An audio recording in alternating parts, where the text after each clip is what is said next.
We cater to almost around 90 direct dealers, and then we have other registered business associates that comes up to almost around under 200. I remember the first day that we received the material in a truckload, almost 250 plus boxes. For me, I felt that ki, chalo, whatever I'm doing now, if I do maybe increase the revenue by around 10-15% or 20%, okay, it's a big thing. And I remember the quote challenged me: get out of your comfort zone, think big. This was the most toughest decision in my life. And I felt that ki, if I don't take this, I will not grow. You build something for which you worked so hard, you treated it as your baby, you did everything for it, and then you just decide you want to walk away from it. Maybe in those 12 days of business that we did, March to 19 till 31st of March, we did the revenue what maybe the older company could not do in a complete month also. It's like a well-connected wheel. I mean, if all the spokes are connected to the wheel will move.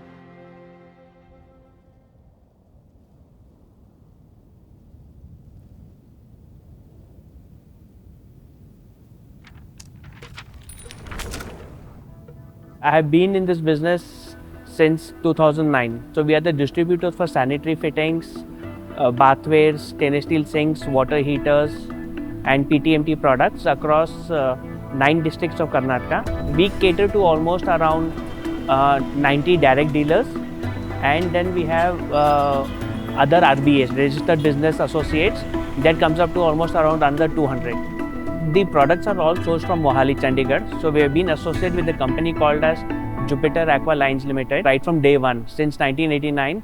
So it is my dad who had established a very strong brand in Karnataka and other states also of South India.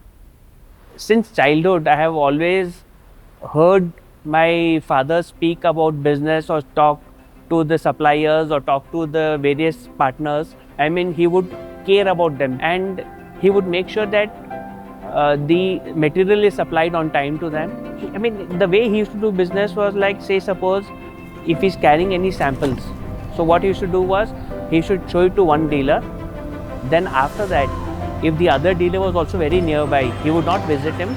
So he would go to his hotel room, he would clean it, he would make it shine, and then he used to again go back to the dealer and show it. What he valued was the quality of the product. In 2009, it's when in February my dad passed away. The hard work that is put into this to make this into a well-known brand in Karnataka. So we wanted to take his legacy forward. I mean, whatever we have done in life, we can forget that, but we can't forget what he's done in life. And in the starting, I remember that it was basically the whatever orders the dealer placed was fine with me. I mean, since I did not have any knowledge. In fact, the dealers knew more about the products than me. And that was something which bothered me. Naturally, if I am representing, I am taking a product, I have to be the master in that. I have to have the domain knowledge in that.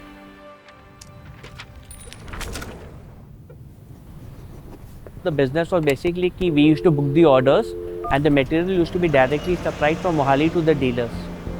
When we observed the other companies, what they started doing was, they came up with the concept that the material should be available in the market rather than the place where it is produced. So the actual need of the material is in the market. And in 2012, we pitched the idea that we'll have a distribution center in Bangalore, so that from Bangalore sending material anywhere across Karnataka with just a day or two, and we save a lot of time on this. And due to the material availability, what will happen is we can expect higher sales.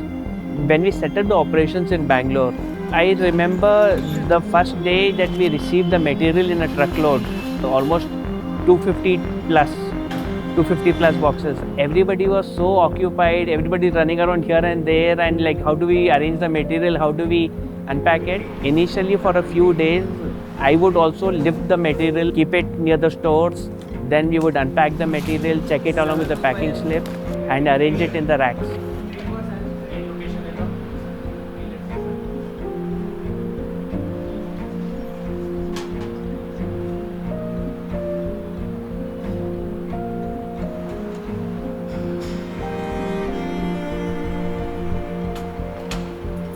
I used to be the first person coming to the office, and I would be the last person leaving from the office. I remember till 11, 12 in the night, I used to be there.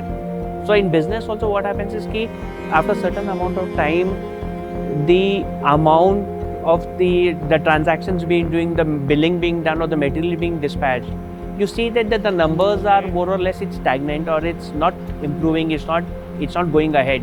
I think if this growth is not there, what happens is you will not value what you have. I mean, maybe for certain time you will be happy with it, but after a certain point of time, if you're just over there, it's like, I mean, you'll wonder, what's happening, what am I doing, what is my purpose?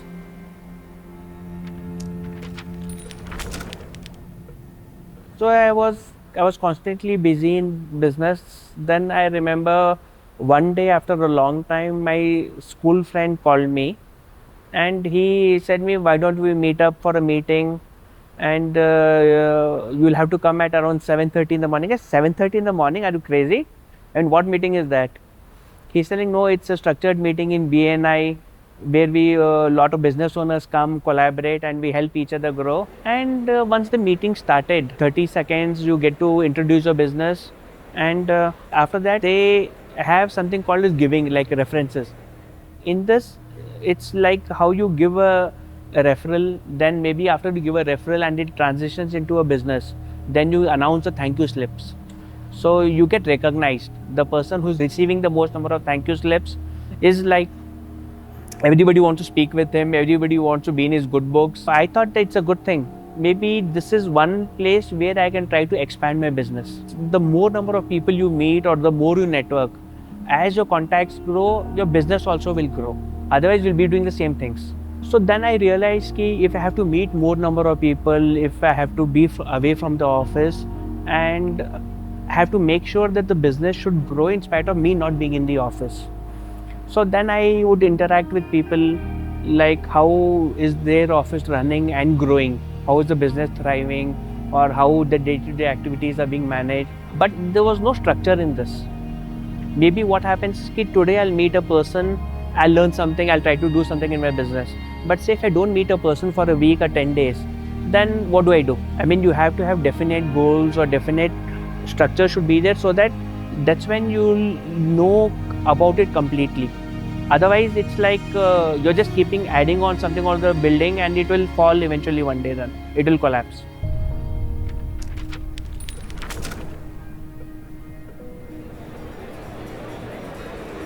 During my BNI journey, I heard about Rajiv. I used to hear his name very often, and in BNI, I heard everybody saying that the business owner, he should be on the business and not in the business. So if you don't have this bird's eye view of business, of your business, what's happening, one day you'll just have to shut up. And then I enrolled for I think it was a kick and hug program. It was as if it was not a webinar or where there are hundreds of participants in it. It felt as if more it was a one-to-one where he's telling me the problem that I'm facing in my business. After the program that I did with Rajiv, then I was very, very curious. I wanted to continue my journey of learning. I wanted more. First thing is you have to sit with a coach and you have to come up with a target for your business, what your vision. For me, I felt that chalo, whatever I'm doing now, if I do maybe increase the revenue by around 10-15% or 20%, okay, it's a big thing. It's good. We'll have to go step by step. And I remember the coach challenged me. Why are you sticking on this number? This is your comfort zone. Okay? So if you want to benefit from us or benefit from the coaching, get out of your comfort zone, think big. We figured my magic number, like how many leads I require, how I have to do my business. And he showed me a proper structured way that this is possible. If you're doing B2CH, that is channel partners where customers, try to add more channels. For example, you can add more contractors, you can add more builders, or you can sell more to the same channel.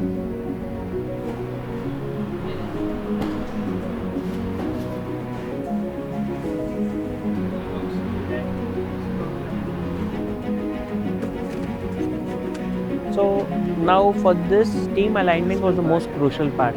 What we started doing different was कि ना, maybe for any simple reason, I mean, a team member stuck up, he'll just come to me, "Arey, how to do this, how to do that." I started how my coach used to probe me, or how he used to ask me what went well, what did not do well, how to do it differently. So maybe I started probing more of my team members to see that they only come out with the solution. We give that clarity, I mean, each person what he's supposed to do, so that there is no duplication of activity, and we move ahead, we save time, and we can devote the time for some other work. It's like a well-connected wheel. I mean, if all the spokes are connected to the wheel will move.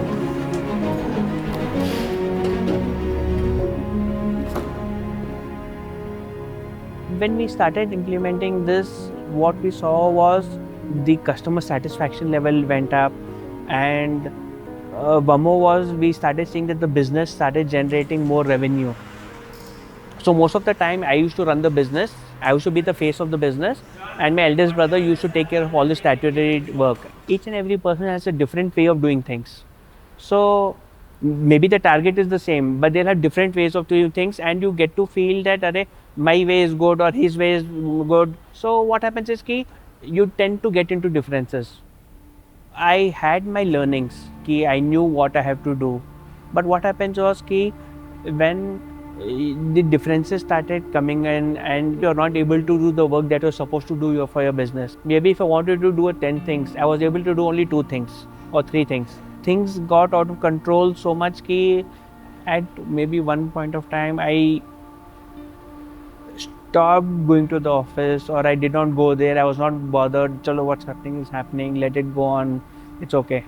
And I mean, that point of time came wherein though the money was coming, good amount of money was coming into the bank account and everything, I mean, you did not have that sense of satisfaction.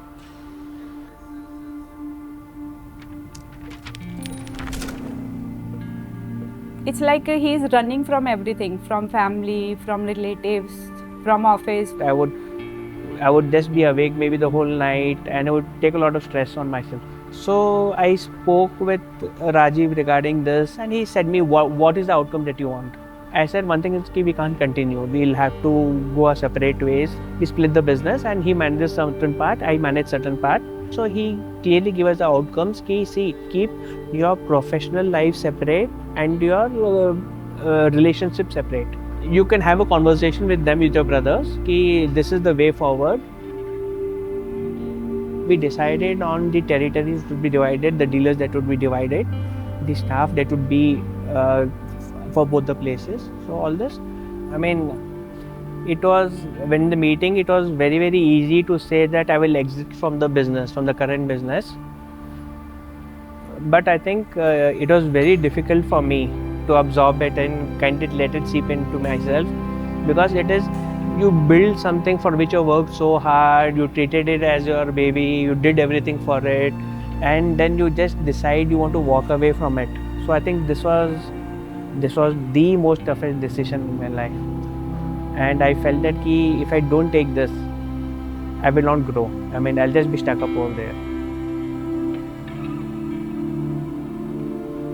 So I got in touch with a number of people to help me find a place, and you have to plan out the layout, you have to plan everything from scratch, you have to do everything, you have to build it. Then we decided ki on 19th March 2025 we will start RK Enterprises officially. We had the puja that day.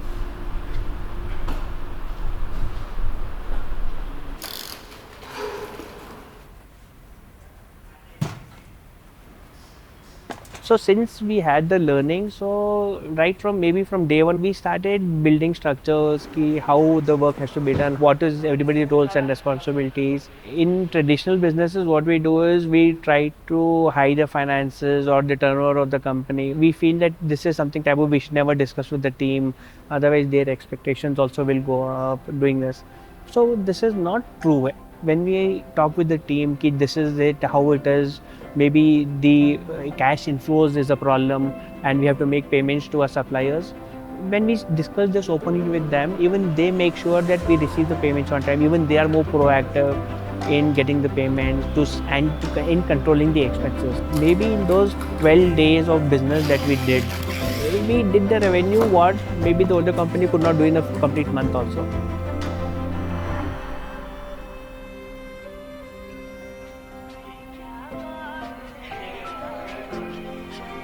I think one thing what my family also appreciates is I get a less number of phone calls. And maybe when you're vacationing, we are actually vacationing. I'm with them physically and mentally. I'm with them. So what I would advise a business owner is to maybe if he is getting involved in the operations, he should get away from it. That he should delegate it to somebody else, and he should see on the management part of the function of the business. Management also has a function which is strategic planning about how to grow the business. This is the function they should take care of, and not into operations. The team can handle the rest when it builds the structures and all the processes. I would suggest, any business owner to leave control. It's not easy, but you have to leave control eventually to grow. Otherwise, you'll be stuck on doing the same things again and again.